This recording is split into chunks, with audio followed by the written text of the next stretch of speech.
जय हिंद दोस्तों। Charlie academy से मैं जीतू फौजी आज आपको बताना चाहता हूं कि जो बच्चे हमारे डीमोटिवेट होकर के बैठे हुए हैं या जो ये बोल रहे हैं कि सर अभी तक भर्ती नहीं निकली, हम और कितना दौड़ें, कितना मेहनत करें, कितना परेशान हो,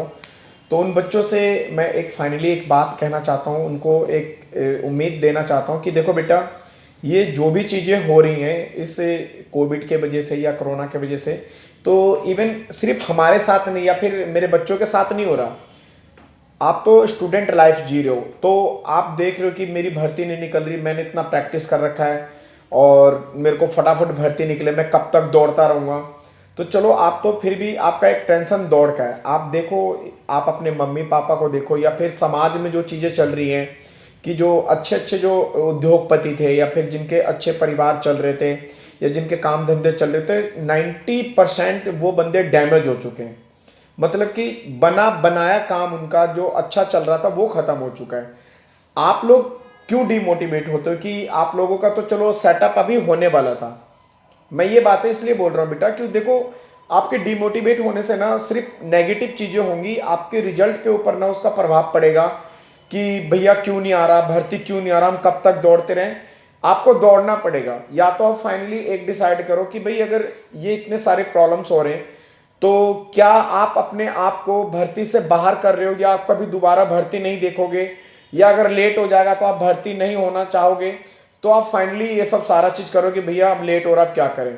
या फिर आप जो चीजें हैं कि आप उसको नेगेटिव ना सोच करके, परेशान ना हो करके, आप उसको एक ना पॉजिटिव वे में लो कि चलो ठीक है, मेरे अंदर जो कुछ और कमियां थी, क्योंकि हर बच्चे के अंदर ना कुछ कमियां भी है जो उसको और इंप्रूवमेंट करना पड़ेगा, अपने अंदर और इंप्लीमेंट करना पड़ेगा, तब जा करके ना वो परफेक्ट रूप से तैयार होगा। इवन देखो, भर्ती के अंदर आपको डर लगता है कि नहीं लगता कि पता नहीं क्या होगा क्या नहीं होगा, तो डर खत्म कर लेते हैं इस टाइम टेबल के पीरियड के अकॉर्डिंग जो अभी आपके पास टाइम बचा हुआ है। जैसे अभी बच्चे मेरे से पूछते हैं कि भैया आईआरओ की भर्ती, बीआरओ की भर्ती या जेडआरओ की भर्ती कब आएगी, तो मैं उनको बोलता हूं कि बेटा या तो जनवरी में आ जाएगी, नहीं तो फरवरी में आ जाएगी। फाइनली ये भर्ती तो आना है। हो सके मैं आपको जो डेट बताता हूं वो कंफर्म डेट नहीं है, क्योंकि देखो बेटा, मैं आपका ना उम्मीद नहीं तोड़ना चाहता। वो कंफर्म डेट नहीं है, लेकिन ये भी हो सकता है कि वो कंफर्म भी हो सकता है कि इतने दिन हो गए, आप देख रहे होंगे कि स्पोर्ट्स कोटे की भर्तियां या रिलेशन की भर्तियां, ये सारी भर्तियां ना चालू हो चुकी हैं। उनका 31 जनवरी को एग्जाम भी, उनका फिजिकल तक हो चुका है। तो अब आपका दिल्ली पुलिस का भी रिटर्न हो गया है, उनका भी फिजिकल आने वाला, उनको मार्च तक सारा पैकअप करके उनको ट्रेनिंग पे भेज दिया जाएगा। तो अब फाइनली हम रह गए, जो हमारे बच्चे हैं जो आर्मी वाले लाइन के हैं, तो उन बच्चों को ना अब ज्यादा परेशान ना होकर के उनको अपने आप को बूस्ट करना चाहिए। और जो वीक पॉइंट है, जो आपके सबसे कमजोर पॉइंट है, जैसे कुछ बच्चों का फिजिकल 4:30, 4:40, 4:50 है, या फिर 5:10 वाले बंदे अपने आप को और इंप्रूवमेंट करते हैं और थोड़ा सा बिल्कुल जी जान लगा करके मेहनत करते हैं,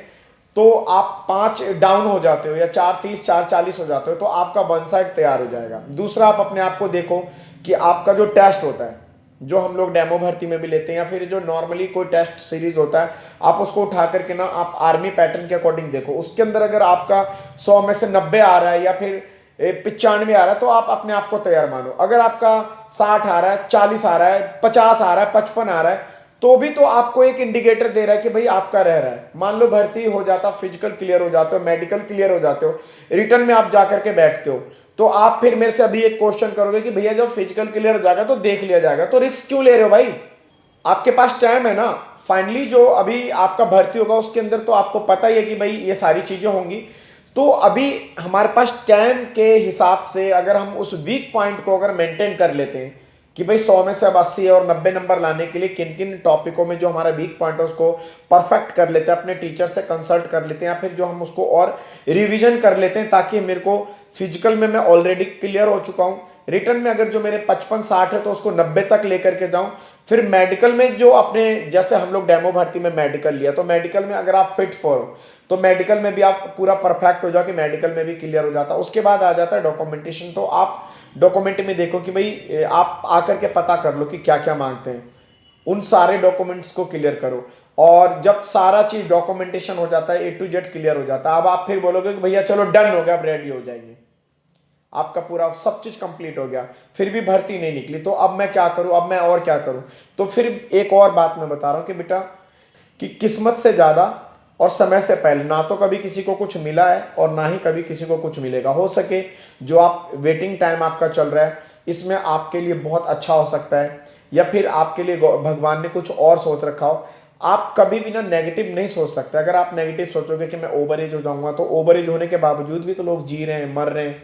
तो सब चीज तो होना पॉसिबल है। लेकिन आप अगर अपने आप को टूटता हुआ देख रहे हो तो आप गलत सोच रहे हो बेटा। पूरी दुनिया टूट रही है, पूरा भारत टूट गया है इस टाइम। और इस टाइम अगर आप जैसे जो सोल्जर बनने वाले हैं, जो देश की पूरी रीढ़ की हड्डी बनते हैं, अगर वो डिमोटिवेट हो गए तो फिर बहुत ज़्यादा दिक्कत हो जाएगा। जो हमारे आर्मी के अंदर जो हमारे जो भाई जॉब कर रहे हैं, वो लोग भी अभी सिविल में आने के लिए, मतलब पेंशनर होने के लिए परेशान हो रहे हैं। उनको स्टॉप कर दिया गया कि नहीं भाई, अभी इस टाइम ना तो भर्ती हो रही है, तो ना ही आपको हम आपको छोड़ सकते हैं। तो बेटा, एक आने के लिए परेशान हो रहा है, एक जाने के लिए परेशान हो रहा है। लेकिन वो जो परेशान हो रहे हैं उनको भी एक टाइम पीरियड के लिए रोका गया है, और आपको भी टाइम पीरियड के लिए रोका गया है। जब उनका पूरा प्रोसीजर क्लियर हो जाएगा कोविड के अकॉर्डिंग, आपका भी पूरा क्लियर हो जाएगा इस कोविड टाइम में, आपके ट्रेनिंग और भर्ती के अकॉर्डिंग पूरा टाइम टेबल, तो आप अपनी जगह पे चले जाओगे, वो आपकी जगह पे आ जाएंगे कि हाँ भाई वो सिविलियन हो जाएंगे और आप एक आर्मी मैन या फौजी मैन हो जाओगे।